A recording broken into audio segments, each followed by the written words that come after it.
ਬਿਸਮਿल्लाहिर्रहमानिर्रहीम ਤੇ अस्सलाम वालेकुम। 28 ਨਵੰਬਰ ਪਾਕਿਸਤਾਨ ਦੇ ਵਿੱਚ ਜੁਮੇ ਦੀ ਸਵੇਰ ਤੇ ਅੱਜ ਦੇ ਪੰਜਾਬੀ ਵੀਲੌਗ 'ਚ ਚੜ੍ਹਦੇ ਤੇ ਲੈਂਦੇ ਪੰਜਾਬ ਦੇ ਸੱਜਣਾ ਤੇ ਮਿੱਤਰਾਂ, ਭੈਣਾਂ ਤੇ ਭਰਾਵਾਂ, ਮਾਵਾਂ ਤੇ ਬਜ਼ੁਰਗਾਂ ਨੂੰ ਜੀ ਆਇਆਂ ਨੂੰ। ਸਭ ਤੋਂ ਪਹਿਲਾਂ ਤੇ ਕਾਊਂਟਡਾਊਨ, ਕਿਉਂਕਿ 99 ਦਿਨ ਸਾਨੂੰ ਹੋ ਗਏ ਨੇ, 99 ਡੇਜ਼ ਕਾਊਂਟਡਾਊਨ ਕਰਦੇ ਹਾਂ। ਤੇ ਅੱਜ 100ਵਾਂ ਦਿਨ ਹੀ ਸਮਝ ਲਓ ਤੁਸੀਂ, ਅਸਲ ਤੇ 100ਵਾਂ ਦਿਨ ਕੱਲ੍ਹ ਹੋਣਾ ਹੈ। ਹੁਣ ਇੱਕ ਦਿਨ ਬਾਕੀ ਹੈ ਫੀਲਡ ਮਾਰਸ਼ਲ ਆਸਿਮ ਮੁਨੀਰ ਦੀ ਦੂਜੀ ਰਿਟਾਇਰਮੈਂਟ ਤੇ ਮੁਲਕ 'ਚ ਨਵੇਂ ਆਰਮੀ ਚੀਫ ਦੇ ਆਉਣ 'ਚ। ਇਸ ਵੇਲੇ ਜਦੋਂ ਮੈਂ ਤੁਹਾਡੇ ਨਾਲ ਗੱਲ ਕਰ ਰਿਹਾ ਤੇ ਪਾਕਿਸਤਾਨ ਦੇ ਵਿੱਚ ਕੋਈ ਸਵੇਰ ਦੇ 9:15 ਵਜੇ ਨੇ ਜਦੋਂ ਮੈਂ ਰਿਕਾਰਡਿੰਗ ਕਰ ਰਿਹਾ। ਤੇ ਜੁਮੇ ਦੀ ਸਵੇਰ ਦੇ 28 ਤਾਰੀਖ ਜੁਮੇ ਦੀ ਸਵੇਰ 9:15 ਵਜੇ ਨੇ ਪਾਕਿਸਤਾਨ ਦੇ ਵਿੱਚ। ਹਾਲੀ ਤੱਕ ਕੋਈ notification field marshal Asim Munir ਦਾ ਨਹੀਂ ਹੋਇਆ। ਨਿੱਕਾ ਚਾਚਾ ਜਿਹੜਾ ਉਹ ਇੰਗਲੈਂਡ ਫਰਾਰ ਹੋ ਗਿਆ, ਪਹਿਲਾਂ ਬਹਿਰੇਨ ਗਿਆ ਤੇ ਉੱਥੋਂ ਅਚਾਨਕ ਜਹਾਜ਼ ਜਿਹੜਾ ਮੋੜਿਆ ਤੇ ਸਿੱਧਾ ਜਾ ਪਹੁੰਚੇ ਨੇ ਇੰਗਲੈਂਡ ਦੇ ਵਿੱਚ। ਹੁਣ ਦੱਸਿਆ ਗਿਆ ਕਿ 5 ਦਿਨ ਵਾਸਤੇ ਉਹਨਾਂ ਨੇ ਇੰਗਲੈਂਡ ਰਹਿਣਾ ਹੈ। ਅੱਛਾ, ਇਹ ਜਿਹੜਾ ਉਹਨਾਂ ਦਾ ਵਿਜ਼ਿਟ ਸੀ ਇਹ ਨਾ ਪਲਾਨ ਸੀ, ਨਾ ਕਿਸੇ ਨੂੰ ਪਤਾ ਸੀ, ਔਰ ਇਹ ਖੁਫੀਆ ਕਿਸਮ ਦਾ ਵਿਜ਼ਿਟ ਸੀ। ਅਚਾਨਕ ਉੱਥੇ ਪਹੁੰਚੇ ਨੇ, ਕਿਸੇ ਨੂੰ ਵੀ ਨਹੀਂ ਪਤਾ ਸੀ ਤੇ ਪੂਰੀ ਦੁਨੀਆ ਹੈਰਾਨ ਹੋਣ ਡਈ। ਮਾਸਕ ਵੀ ਉਹਨਾਂ ਨੇ ਵੱਡਾ ਸਾਰਾ ਮੂੰਹ ਤੇ ਲਾਇਆ ਹੈ ਤੇ ਕੋਵਿਡ ਦੇ ਦਿਨਾਂ ਦੇ ਵਿੱਚ ਲੋਕ ਜਿਸ ਤਰ੍ਹਾਂ ਫਿਰਦੇ ਸਨ, ਹਾਲਾਂਕਿ ਉੱਥੇ ਕਮਰਸ਼ੀਅਲ ਫਲਾਈਟ 'ਤੇ ਨਹੀਂ ਗਏ, ਆਪਣਾ ਜਿਹੜਾ ਉਹਨਾਂ ਦਾ ਵਜ਼ੀਰ ਆਜ਼ਮ ਵਾਲਾ ਜਹਾਜ਼ ਹੈ ਉਹਦੇ 'ਤੇ ਹੀ ਗਏ ਨੇ। ਉਸ ਦੇ ਬਾਵਜੂਦ ਉਹਨਾਂ ਨੇ ਬੜਾ ਘੁੱਟ ਕੇ ਉੱਥੇ ਮਾਸਕ ਲਾਇਆ ਅਤੇ ਉੱਥੇ ਜਾ ਆਪੜੇ ਨੇ। ਅੱਛਾ, ਹੁਣ ਇਹਦੇ ਵਿੱਚ ਕਈ ਥੇਰੀਜ਼ ਨੇ। ਪਹਿਲੀ ਥੇਰੀ ਤਾਂ ਤੁਸੀਂ ਇਹ ਸੋਚਦੇ ਹੋਵੋਗੇ ਸਾਰੇ ਹੀ ਮੇਰੇ ਤਰ੍ਹਾਂ, ਜਿਵੇਂ ਮੈਂ ਸੋਚਣਾ ਵੀ ਇਹਦਾ ਕੋਈ ਨੋਟੀਫਿਕੇਸ਼ਨ ਨਾ ਲੈਣ ਦੇਣਾ। ਮੇਰਾ ਨਹੀਂ ਖਿਆਲ ਬਹੁਤਾ ਨੋਟੀਫਿਕੇਸ਼ਨ ਨਾ ਲੈਣ ਦੇਣਾ। ਉਹਦੀ ਵਜ੍ਹਾ ਹੈ ਕਿ ਤੁਹਾਨੂੰ ਯਾਦ ਹੈ ਕਿ ਪਹਿਲੇ ਜਦੋਂ ਆਜ਼ਰਬਾਈਜਾਨ ਲੱਕ ਦੀ ਚੁੱਕ ਠੀਕ ਕਰਵਾਉਣ ਗਏ ਸਨ ਸ਼ਹਿਬਾਜ਼ ਸ਼ਰੀਫ ਸਾਹਿਬ, ਉਸ ਵੇਲੇ ਸਾਈਆਂ ਨੇ 27ਵੀਂ ਜਿਹੜੀ ਅਮੈਂਡਮੈਂਟ ਸੀ, ਤਰਮੀਮ ਸੀ, ਉਹਦਾ ਇਜਲਾਸ ਕਾਬੀਨਾ ਦਾ ਉੱਥੋਂ ਸ਼ਹਿਬਾਜ਼ ਸ਼ਰੀਫ ਸਾਹਿਬ ਦੇ ਕੋਲੋਂ ਔਨਲਾਈਨ ਹੀ ਕਰਵਾ ਲਿਆ ਸੀ। ਨੋਟੀਫਿਕੇਸ਼ਨ ਦੇ ਉੱਤੇ ਵੀ ਸਾਈਨ ਵਾਈਨ ਜਿਹੜੇ ਕਰਨੇ ਹੁੰਦੇ ਨੇ ਉਹ ਵਜ਼ੀਰ ਆਜ਼ਮ ਆਪ ਨਹੀਂ ਕਰਦਾ ਹੁੰਦਾ, ਕਿਉਂਕਿ ਮੈਂ ਪ੍ਰਾਈਮ ਮਿਨਿਸਟਰ ਆਫਿਸ ਦੀ ਵਰਕਿੰਗ ਨੂੰ ਸਮਝਣਾ।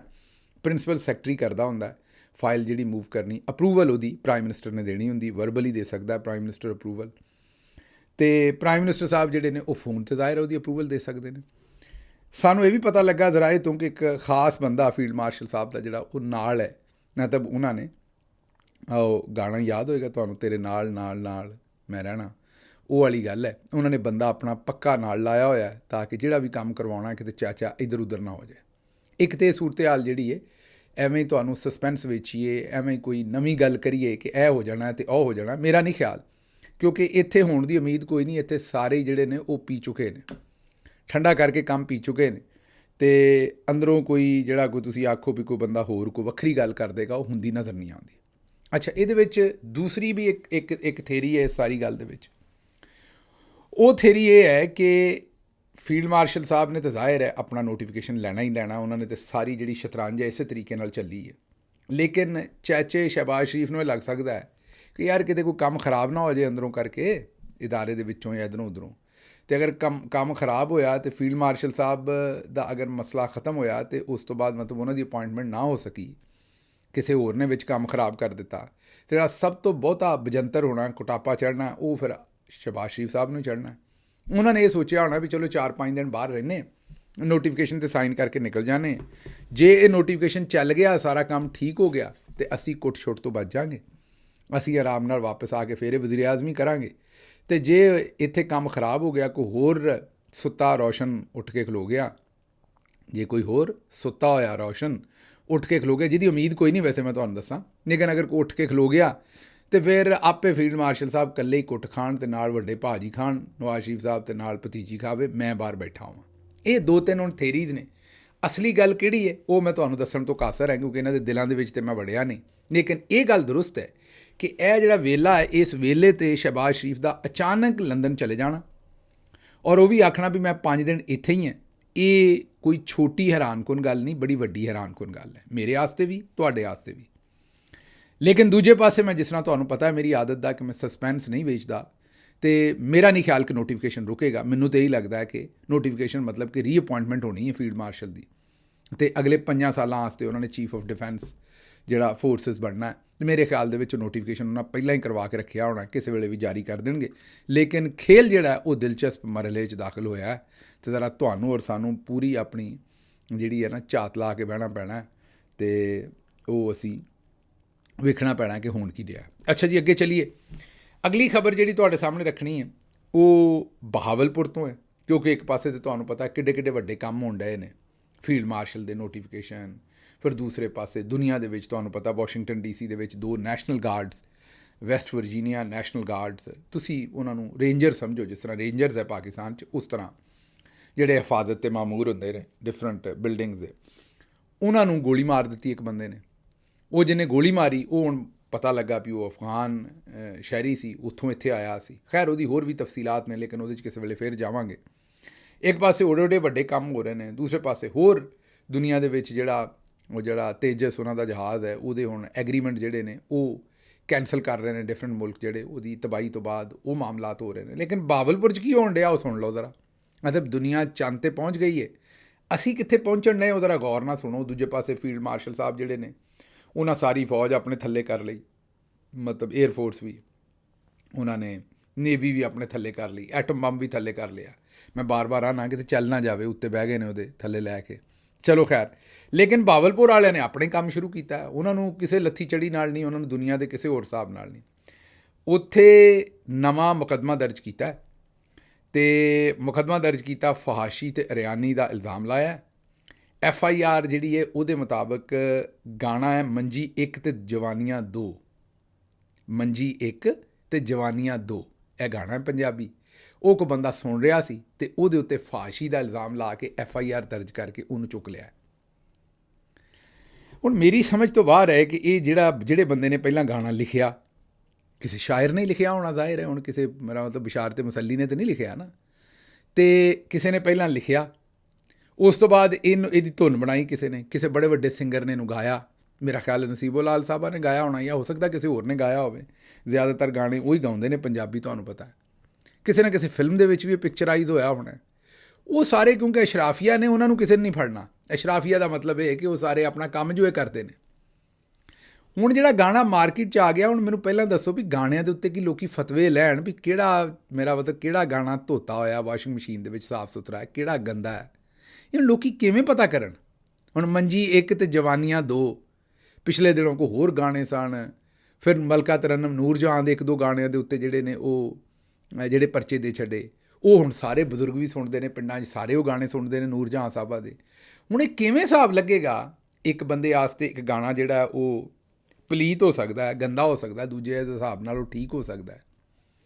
ਇਹ ਪੁਲਿਸ ਨੇ ਨਵਾਂ, ਲੇਕਿਨ ਪੁਲਿਸ ਵੀ ਕੀ ਕਰੇ, ਉਹਨਾਂ ਵੇਖਿਆ ਜਿੱਦਾਂ ਉੱਤੋਂ ਫੀਲਡ ਮਾਰਸ਼ਲ ਨੇ ਮਾਰ ਦਾੜ ਸ਼ੁਰੂ ਕੀਤੀ, ਥੱਲੇ ਅਸੀਂ ਵੀ ਕਰ ਦਈਏ।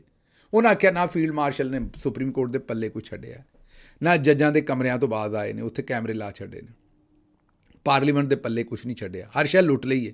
ਤਾਂ ਉਹਨਾਂ ਕਿਹਾ ਅਸੀਂ ਵੀ ਫਿਰ FIRਾਂ ਦਈਏ। ਤਾਂ ਹੁਣ FIRਾਂ ਇਹੋ ਜਿਹੀਆਂ ਹੀ ਦੇਣੀਆਂ ਨੇ ਪੁਲਿਸ ਨੇ, ਹੋਰ ਕਿੱਥੋਂ ਲਿਆਉਣਗੇ।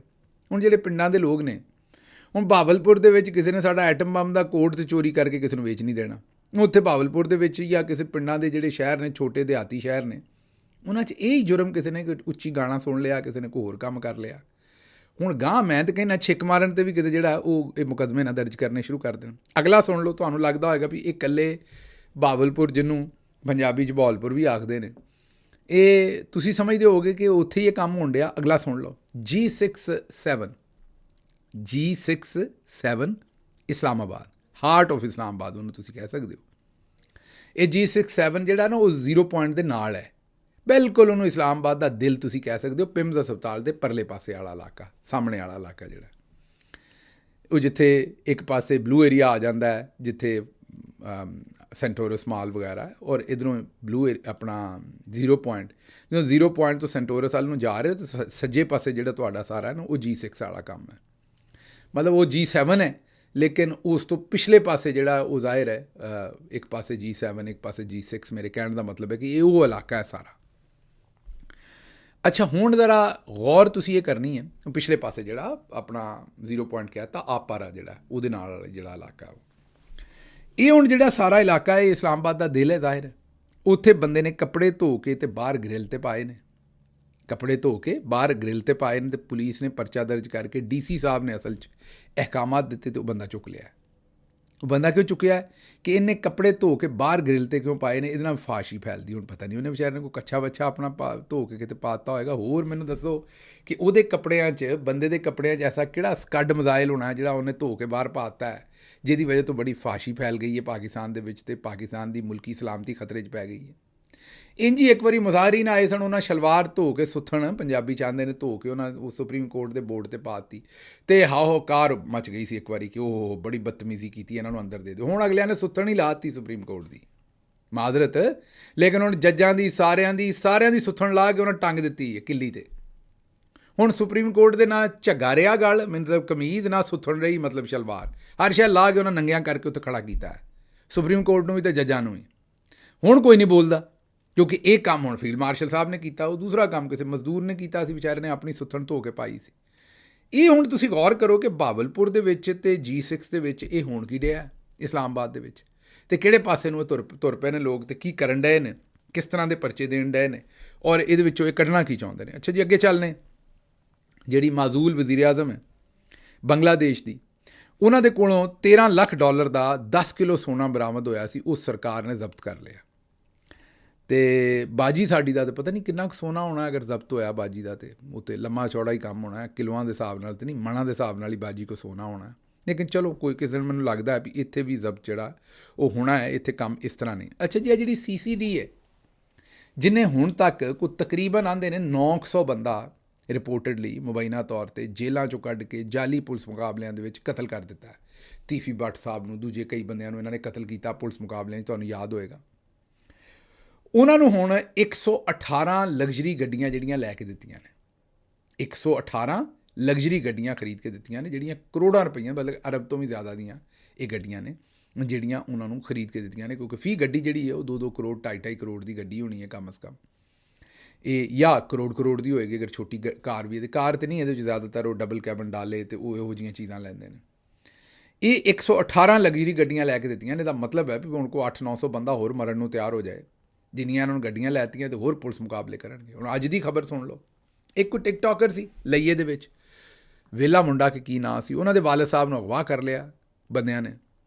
ਪੁਲਿਸ ਨੇ ਹੁਣ ਉੱਥੇ 4 ਨੌਜਵਾਨਾਂ ਨੂੰ ਪੁਲਿਸ ਮੁਕਾਬਲੇ ਦੇ ਵਿੱਚ ਕਤਲ ਕਰ ਦਿੱਤਾ। ਆਖਿਆ ਜਾਂਦਾ ਵੀ ਉਹ CCD ਵਾਲੇ ਹੀ ਨੇ ਜਿਨ੍ਹਾਂ ਨੇ ਕਤਲ ਕੀਤਾ ਹੈ, ਔਰ ਇਲਜ਼ਾਮ ਉਹਨਾਂ 'ਤੇ ਕਿ ਉਹਨਾਂ ਨੇ ਉਹਦੇ ਵਾਲਿਦ ਸਾਹਿਬ ਨੂੰ, ਟਿਕਟੋਕਰ ਦੇ ਵਾਲਿਦ ਸਾਹਿਬ ਨੂੰ ਅਗਵਾ ਕੀਤਾ ਸੀ। ਹੁਣ ਅਗਰ ਕੀਤਾ ਤਾਂ ਬੜਾ ਮਾੜਾ ਕੰਮ ਕੀਤਾ ਸੀ, ਔਰ ਉਹਦੀ ਜ਼ਾਹਿਰ ਸਜ਼ਾ ਹੈ, ਅਦਾਲਤ ਦੇ ਵਿੱਚ ਲੈ ਕੇ ਜਾਓ, ਮੁਕੱਦਮਾ ਚਲਾਓ ਔਰ ਸਜ਼ਾ ਦਿਓ। ਉਹਨਾਂ ਵੈਸੇ ਹੀ ਮੁੰਡੇ ਜਿਹੜੇ ਨੇ ਮਾਰ ਛੱਡੇ ਨੇ। ਹੁਣ ਉੱਥੇ ਜਿਹੜੀ ਲਈਏ ਵਾਲੇ ਨੇ ਉਹ ਰੌਲਾ ਪਾਉਣ ਡਏ ਨੇ ਵੀ ਇਹਨਾਂ ਮੁੰਡਿਆਂ ਦਾ ਕਸੂਰ ਕੋਈ ਨਹੀਂ ਸੀ, ਐਵੇਂ ਹੀ ਮਾਰ ਦਿੱਤੇ ਨੇ। ਕਿਉਂਕਿ ਜਦੋਂ ਤੁਸੀਂ ਬੰਦਾ ਮਾਰ ਦਿੰਦੇ ਹੋ, ਉਹ ਤੋਂ ਬਾਅਦ ਪਤਾ ਨਹੀਂ ਕਿ ਉਹਨੇ ਇਹ ਜੁਰਮ ਕੀਤਾ ਸੀ ਕਿ ਨਹੀਂ ਕੀਤਾ ਸੀ, ਤੁਸੀਂ ਆਪਣਾ ਕੰਮ ਪੂਰਾ ਕਰ ਛੱਡਿਆ। ਇਹ ਹੁਣ ਸੂਰਤ ਹਾਲ ਬਣੀ ਹੈ ਪੰਜਾਬ ਪੂਰੇ ਦੇ ਵਿੱਚ। ਅੱਛਾ ਜੀ, ਅਗਲੇ ਪਾਸੇ ਅਗਲੀ ਖਬਰ ਜਿਹੜੀ ਹੈ ਉਹ ਨਦੀਮ ਅਫਜ਼ਲ ਚੰਨ ਸਾਹਿਬ ਨੇ ਇੱਕ ਬਿਆਨ ਦਿੱਤਾ ਹੈ। ਉਹਨਾਂ ਕਿਹਾ ਸਾਡੇ ਉੱਤੇ ਬਾਬਾ ਨਿਜ਼ਾਮਦੀਨ ਦਾ ਦਬਾਅ ਹੈ ਅਤੇ ਅਸੀਂ ਨਿਜ਼ਾਮ ਚਲਾਉਣਾ, ਫਿਰ ਤਬਸਰਾ ਮੈਂ ਨਹੀਂ ਕਰ ਸਕਦਾ, ਉਹ ਹਜ਼ਮ ਨਹੀਂ ਹੁੰਦਾ, ਸਾਡੇ ਉੱਤੇ ਬੜੀਆਂ ਪਾਬੰਦੀਆਂ ਨੇ, ਸਾਡੇ ਲੱਭ ਆਜ਼ਾਦ ਨਹੀਂ, ਅਸੀਂ ਨਹੀਂ ਬੋਲ ਪਾਉਂਦੇ। ਸ਼ਾਬਾਸ਼ ਹੈ ਬਈ ਨਦੀਮ ਅਫਜ਼ਲ ਚੰਨ, ਕਮ ਅਜ਼ ਕਮ ਗੱਲ ਤਾਂ ਸੱਚੀ ਕੀਤੀ ਹੈ। ਬਹੁਤੇ ਬੰਦੇ ਤਾਂ ਇੱਥੇ ਮੁਨਾਫਕਤ ਕਰਦੇ ਨੇ, ਚਲੋ ਚੰਨ ਸਾਹਿਬ ਨੇ ਕਮ ਅਜ਼ ਕਮ ਮੁਨਾਫਕਤ ਨਹੀਂ ਕੀਤੀ, ਗੱਲ ਸਿੱਧੀ ਕੀਤੀ ਹੈ। ਯਾਰ ਨੇ ਸਾਡੇ ਨਾਲ ਚੰਗਾ ਉਹਨਾਂ ਦਾ ਪ੍ਰਪਾ ਹੈ, ਅਤੇ ਗੱਲ ਉਹਨਾਂ ਨੇ ਜ਼ਾਹਿਰ ਹੈ ਚੰਗੀ ਕੀਤੀ ਹੈ ਕਿ ਬਈ ਇਸ ਵੇਲੇ ਕੋਈ ਬੋਲ ਹੀ ਨਹੀਂ ਸਕਦਾ। ਬਾਬਾ ਨਿਜ਼ਾਮਦੀਨ ਉਹਨਾਂ ਆਖਿਆ ਕਿ ਸਾਨੂੰ ਜਿਹੜੇ ਤਵੀਜ਼ ਉਹਨਾਂ ਪਾਏ ਨੇ, ਅਸੀਂ ਕਿਸ ਪਾਸੇ ਬੋਲਾਂਗੇ ਤਾਂ ਸਾਨੂੰ ਚੁੱਕ ਲੈਣਗੇ, ਹੋਰ ਮਾਮਲੇ ਕਰਨਗੇ। ਜ਼ਾਹਿਰ ਹੈ ਉਹ ਆਸਿਮ ਮੁਨੀਰ ਸਾਹਿਬ ਵੱਲ ਇਸ਼ਾਰਾ ਕਰ ਰਹੇ ਨੇ, ਲੇਕਿਨ ਪਾਕਿਸਤਾਨ ਬੈਠੇ ਇੰਨਾ ਕੀ ਇਸ਼ਾਰਾ ਕਰ ਸਕਦੇ ਨੇ ਜਿੰਨਾ ਉਹਨਾਂ ਨੇ ਕੀਤਾ। ਅਗਲਾ ਮੁਕੱਦਮਾ ਸੁਣ ਲਓ, ਬਹਾਵਲਪੁਰ ਦੀ, ਇਸਲਾਮਾਬਾਦ ਦੀ ਤੁਹਾਨੂੰ ਗੱਲ ਸੁਣਾਈ, ਅਤੇ ਗੋਜਰਾ ਥਾਣਾ ਸਿਟੀ, ਅੱਗੇ ਵੀ ਤੁਹਾਨੂੰ ਇਹ ਖਬਰ ਦੇ ਚੁੱਕੇ, ਲੇਕਿਨ ਹੁਣ ਉਹਦੇ 'ਚ ਨਵੀਂ ਡਿਵੈਲਪਮੈਂਟ ਹੈ। ਉੱਥੇ ਇਮਾਮ ਮਸਜਿਦ ਸਾਹਿਬ ਨੇ ਦਰੂਦ ਸ਼ਰੀਫ ਪੜ੍ਹਿਆ ਅਜ਼ਾਨ ਦੇਣ ਤੋਂ ਪਹਿਲਾਂ, ਅਤੇ ਉਹਨਾਂ ਨੇ ਉੱਤੇ ਪਰਚਾ ਦੇ ਛੱਡਿਆ।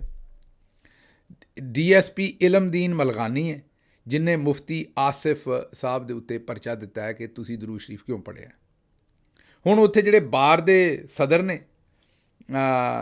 ਜਿਹੜੇ ਗੋਜਰਾ ਬਾਰ ਦੇ ਅਸ਼ਰਫ ਖਾਂ ਐਡਵੋਕੇਟ, ਉਹਨਾਂ ਨੇ ਵੀ ਜਾ ਕੇ ਉਸੇ ਮਸਜਿਦ ਦੇ ਵਿੱਚ ਸਪੀਕਰ ਦੇ ਉੱਤੇ ਦਰੂਦ ਸ਼ਰੀਫ ਪੜ੍ਹ ਦਿੱਤਾ ਅਤੇ ਕਿਹਾ ਮੇਰੇ 'ਤੇ ਵੀ ਪਰਚੇ ਦਿਓ।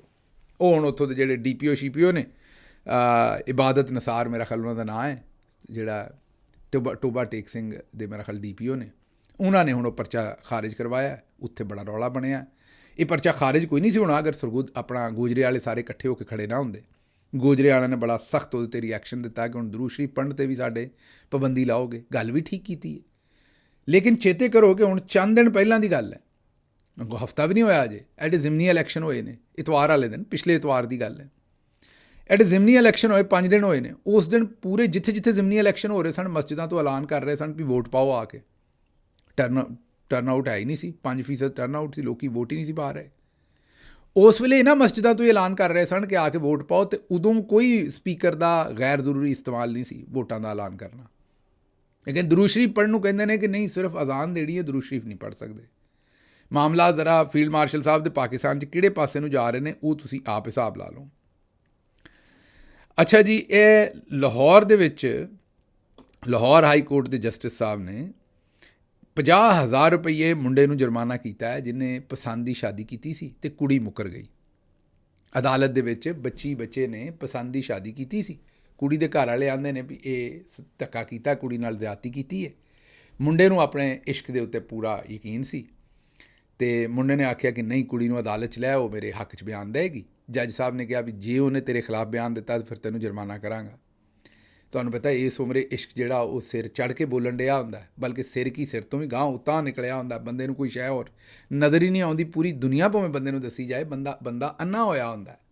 ਇਸ਼ਕ ਦੇ ਉੱਤੇ ਇੰਨਾ ਕੁ ਭਰੋਸਾ ਹੁੰਦਾ ਬੰਦੇ ਨੂੰ ਕਿ ਬੰਦੇ ਨੂੰ ਲੱਗਦਾ ਮੈਂ ਪਹਿਲਾਂ ਇੰਜ ਨੇ ਦੁਨੀਆ 'ਚ ਕੀਤਾ ਹੈ। ਇਹ ਬਾਕੀ ਜਿਹੜੇ ਬਾਬੇ ਸ਼ਾਬੇ ਨੇ ਸਾਰੇ, ਇਹਨਾਂ ਨੂੰ ਕੀ ਪਤਾ ਇਹਨਾਂ ਗੱਲਾਂ ਦਾ। ਹਾਲਾਂਕਿ ਬਾਬੇ ਸਾਰੇ ਖੋਚਲ ਹੁੰਦੇ ਨੇ। ਆਪਣੀ ਉਮਰ ਦੇ ਵਿੱਚ ਸਾਰਿਆਂ ਨੇ ਪੀਂਘਾਂ ਝੂਟਣ ਨੂੰ ਸਭਨਾਂ ਦਾ ਦਿਲ ਕਰਦਾ, ਪੀਂਘਾਂ ਝੂਟਣ ਨੂੰ ਸਭਨਾਂ ਦਾ ਦਿਲ ਕਰਦਾ, ਉਮਰਾਂ ਨਾਲ ਹਲਾਰੇ ਚੰਗੇ ਲੱਗਦੇ ਨੇ। ਅਤੇ ਇਹ ਜਿਹੜੇ ਬਜ਼ੁਰਗ ਹੁੰਦੇ ਨੇ ਉਹ ਵੀ ਜ਼ਾਹਿਰ ਸਾਡੀ ਵਾਲੀ ਉਮਰ 'ਚੋਂ ਗੁਜ਼ਰ ਕੇ, ਮਤਲਬ ਮੈਂ ਵੀ ਤਾਂ ਹੁਣ ਬਜ਼ੁਰਗ ਹੀ ਹਾਂ, ਖੈਰ ਮਤਲਬ ਕਹਿਣ ਦਾ ਕਿ ਬੱਚਿਆਂ ਵਾਲੀ ਉਮਰ 'ਚੋਂ ਲੰਘ ਕੇ ਉੱਤੇ ਜਾ ਕੇ ਬਜ਼ੁਰਗ ਬਣੇ ਹੁੰਦੇ ਨੇ, ਅਤੇ ਆਪਣੇ ਆਪਣੇ ਖੇਡ ਸਾਰਿਆਂ ਨੇ ਖੇਡੇ ਹੁੰਦੇ ਨੇ। ਲੇਕਿਨ ਉਸ ਵੇਲੇ ਕਿਉਂਕਿ ਸਿਰ ਨੂੰ ਚੜ੍ਹੀ ਹੁੰਦੀ ਹੈ ਅਤੇ ਬੰਦਾ ਕਿੱਥੋਂ ਸੁਣਦਾ ਮਾਂ ਪਿਓ ਦੀ। ਇਹ ਜਵਾਨ ਨੇ ਵੀ ਨਾ ਸੁਣੀ। ਜੱਜ ਸਾਹਿਬ ਨੇ, ਜਸਟਿਸ ਰਾਜਾ ਗੁਜ਼ਨਫਰ ਅਲੀ ਖਾਨ ਸਾਹਿਬ ਕੋਈ ਸਿਆਣੇ ਬੰਦੇ ਸਨ, ਉਹਨਾਂ ਸੱਦ ਲਿਆ ਬੱਚੀ ਨੂੰ ਹੀ। ਹਾਂ ਜੀ, ਕਿੱਧਰ ਜਾਣਾ ਤੁਸੀਂ? ਇਹਦੇ ਨਾਲ ਜਾਣਾ, ਰਾਂਝੇ ਦੇ ਨਾਲ, ਜਾਂ ਘਰ ਵਾਲਿਆਂ ਨਾਲ ਜਾਣਾ? ਉਹਨੇ ਕਿਹਾ ਜੀ ਮੈਂ ਤਾਂ ਮਾਂ ਪਿਓ ਨਹੀਂ ਛੱਡ ਸਕਦੀ, ਮੈਂ ਉਹਨਾਂ ਨਾਲ ਜਾਣਾ। ਕੁੜੀ ਚਲੀ ਗਈ ਮਾਂ ਪਿਓ ਨਾਲ, ਨਿਕਾਹ ਵੈਸੇ ਹੀ ਮੁੱਕ ਗਿਆ ਜ਼ਾਹਿਰ ਹੈ ਜਿਸ ਵੇਲੇ ਉਹਨੇ ਬਿਆਨ ਦੇ ਦਿੱਤੇ ਖਿਲਾਫ, ਅਤੇ ਨਾਲ ਰਾਂਝੇ ਨੂੰ ਜਿਹੜਾ ਉਹ 50,000 ਰੁਪਈਆ ਜੁਰਮਾਨਾ ਹੋ ਗਿਆ। ਅਤੇ ਇਹ ਵੀ ਅੱਗੋਂ ਗੁਜ਼ਨਫਰ ਸਾਹਿਬ ਨੇ ਇੱਕ ਹੋਰ ਚੰਗਾ ਕੰਮ ਕੀਤਾ। ਸ਼ੁਏਬ ਜ਼ਫਰ ਮੇਰਾ ਖਿਆਲ ਮੁੰਡੇ ਦਾ ਨਾਂ ਸੀ ਜਿਹਦੇ ਨਾਲ ਇਹ ਹੋਇਆ। ਉਹਨਾਂ ਨੇ ਫਿਰ ਚੰਗਾ ਕੰਮ ਇਹ ਕੀਤਾ ਵੀ ਪੁਲਿਸ ਨੂੰ ਕਿਹਾ ਵੀ ਜਿੱਦਣ ਤੱਕ ਇਹ ਪੈਸੇ ਨਾ ਦੇਵੇ ਇਹਨਾਂ ਨੂੰ ਕੋਲ ਹੀ ਰੱਖੋ ਅਜੇ। ਉਹ ਮੇਰਾ ਖਿਆਲ ਉਹਨਾਂ ਨੇ ਇਸ ਲਈ ਆਖਿਆ ਵੀ ਥੋੜ੍ਹਾ ਜਿਹਾ ਮੱਚ ਮਰ ਜਾਏ, ਥੋੜ੍ਹਾ ਇਸ਼ਕ ਦੀ ਜਿਹੜੀ ਹੈ ਉਹ ਥੋੜ੍ਹਾ ਜਿਹਾ ਗੁਬਾਰ ਜਿਹੜਾ ਚੜ੍ਹਿਆ ਉਹ ਮਰ ਜਾਏ।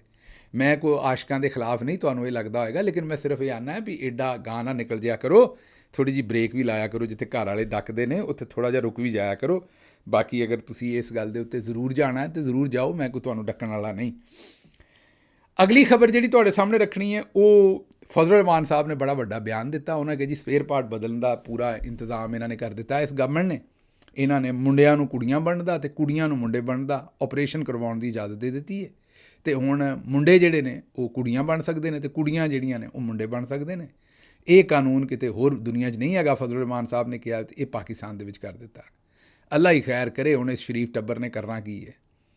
ਅਤੇ ਮੈਂ ਹੁਣ ਕਿਸੇ ਦਾ ਨਾਂ ਤਾਂ ਨਹੀਂ ਲੈ ਸਕਦਾ, ਲੇਕਿਨ ਅਗਰ ਇਹਨਾਂ ਨੇ ਆਪਰੇਸ਼ਨ ਕਰਾ ਲਿਆ ਤਾਂ ਫਿਰ ਤਾਂ ਮੇਰਾ ਮਤਲਬ ਹੈ ਕਿ ਤਬਾਹੀ ਫੇਰ ਦੇਣਗੇ ਪੂਰੀ ਦੁਨੀਆ ਦੀ। ਬਹਰਹਾਲ ਰੱਬ ਹੀ ਖੈਰ ਕਰੇ, ਮੈਂ ਦੁਆ ਹੀ ਕਰ ਸਕਦਾ ਅਗਰ ਇਹ ਗੱਲ ਸੱਚੀ ਫਜ਼ਲ ਰਹਿਮਾਨ ਸਾਹਿਬ ਦੀ, ਅਤੇ ਅੱਲਾ ਇਹਨਾਂ ਦੇ ਕੋਲੋਂ ਜਿਹੜਾ ਉਹ ਸਾਨੂੰ ਬਚਾਏ। ਅੱਛਾ ਜੀ, ਜੰਗ ਅਖਬਾਰ ਦੇ ਵਿੱਚ ਖਬਰ ਲੱਗੀ ਕਿ ਇਮਰਾਨ ਖਾਨ ਨੇ ਮੱਛੀ ਖਾਧੀ, ਮੱਛੀ ਮਤਲਬ ਮਛਲੀ, ਫਿਸ਼, ਅਤੇ ਨਾਲ ਸੂਪ ਪੀਤਾ।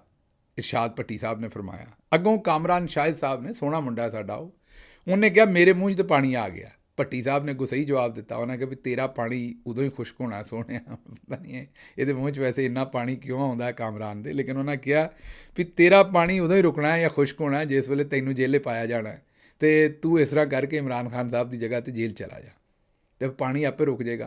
ਅਤੇ ਇਹ ਕਾਮਰਾਨ ਸ਼ਾਹਿਦ ਸਾਹਿਬ ਪਤਾ ਨਹੀਂ ਕਿਉਂ ਐਡਾ ਪਾਣੀ ਮੂੰਹ 'ਚ ਲੈ ਆਉਂਦੇ ਨੇ। ਮੈਂ ਇਹਦੇ 'ਤੇ ਹੁਣ ਇਹਨਾਂ ਨੂੰ ਕੀ ਗੱਲ ਇਹਦੇ ਉੱਤੇ ਇਹਨਾਂ ਦੇ ਨਾਲ ਕਰਾਂ। ਖੈਰ ਖਬਰਾਂ ਹੋਰ ਵੀ ਸਨ, ਲੇਕਿਨ ਮੈਨੂੰ ਇੱਥੋਂ ਦਿਓ ਇਜਾਜ਼ਤ, ਤੇ ਰੱਬ ਰੱਖਾ।